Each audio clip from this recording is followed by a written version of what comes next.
Pertama, kita harus menyadari bahwa yang disebut sebagai bansos adalah bantuan untuk si penerima, bukan bantuan untuk si pemberi. Karenanya, dia diberikan sesuai dengan kebutuhan si penerima. Kalau penerimanya membutuhkan bulan ini, ya diberi bulan itu. Kalau dibutuhkannya 3 bulan lagi, ya 3 bulan lagi. Tidak usah dirapel semuanya. Dijadikan sebagai sesuai kebutuhan. Yang nomor satu menurutnya, itulah yang disebut sebagai bansos tanpa pamrih. Kemudian, yang kedua, pemberian bansos ini harus tepat sasaran. Artinya, diberikan melalui pendataan yang baik. Informasi data itu harus akurat. Dan mekanisme pemberiannya melalui jalur birokrasi. Bukan dibagikan di pinggir jalan, tapi dibagikan langsung di lokasi menggunakan jalur birokrasi.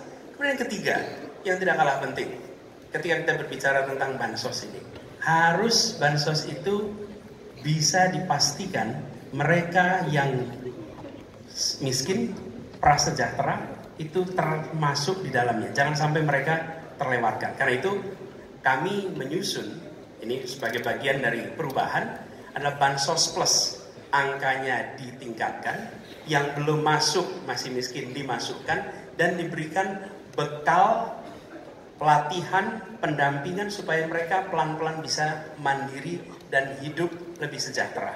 Jadi kami melihat ketika sampai kepada bansos ini adalah atas nama negara. Ketika saya bertugas di Jakarta, semua paket bansos di kerdusnya diberikan label dibiayai APBD DKI Jakarta, bukan dari gubernur, dari uang rakyat lewat APBD DKI Jakarta. Jelas posisinya. Selanjutnya kami mohon kepada menanggapi jawaban calon presiden calon Bapak Anies Baswedan. Waktu Bapak 1 menit dimulai saat Bapak berbicara. Terima kasih. Ya, kali ini pasti setuju dong. Karena proses logic thinkingnya adalah datanya diperbaiki. Ini yang pernah kita lakukan, dan ketika kawan-kawan KD sudah bersusah payah diberikan ke atas, balik lagi pada data yang sama. Seolah-olah kita abai pada soal data ini, sehingga betul-betul bansos yang diberikan, yang rencananya tadi menurunkan kemiskinan, mengurangi gap, menurun kemiskinan oke ternyata, tapi gap tidak. Berapapun besarnya, gapnya tetap tinggi. Ini menarik dan kami punya data yang kita bisa baca, dan tentu saja ini penting. Memang paradigma bansos, sekali lagi, ini betul-betul hak rakyat. Tugas negara dan pemerintah adalah memastikan itu, bahwa ini adalah tepat sasaran dan tepat waktu.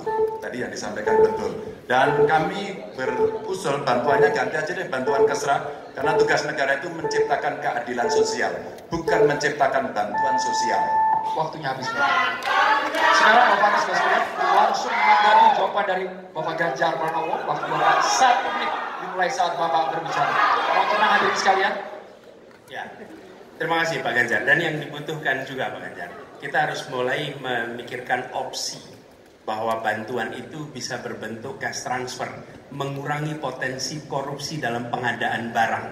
Karena kita tahu pengadaan bantuan sosial itu pada satu sisi memang membantu, sisi lain ini memberikan usaha pada justru usaha-usaha raksasa, karena yang diisikan di situ adalah produk-produk dari perusahaan-perusahaan raksasa.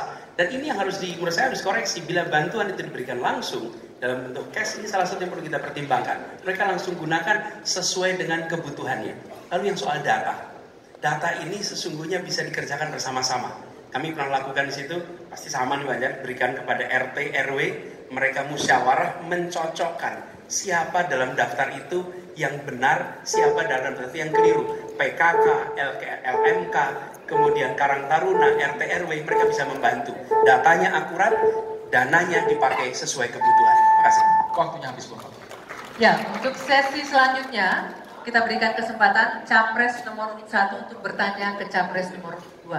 Kami persilakan Pak Anies untuk bertanya kepada Pak Prabowo. Waktunya 1 menit dimulai dari Anda berbicara. Silakan Pak. Baik, Pak Prabowo yang saya hormati, gagasan yang Bapak bawa dan Bapak gaungkan adalah keberlanjutan. Pertanyaannya kemudian, apakah yang sekarang kurang dari pemerintah hari ini akan dilanjutkan. Asumsi saya tidak. Yang kurang tentu tidak dilanjutkan. Karena itu pertanyaan yang perlu dijawab adalah terkait dengan persoalan perempuan.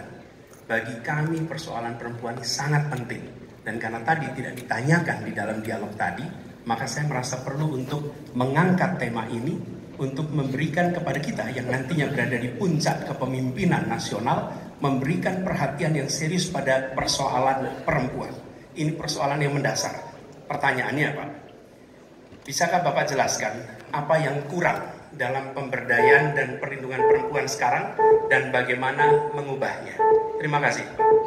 Ya, cukup waktunya. Silakan dijawab Pak Prabowo. Waktu Anda 2 menit untuk menjawab. Dimulai dari Bapak berbicara.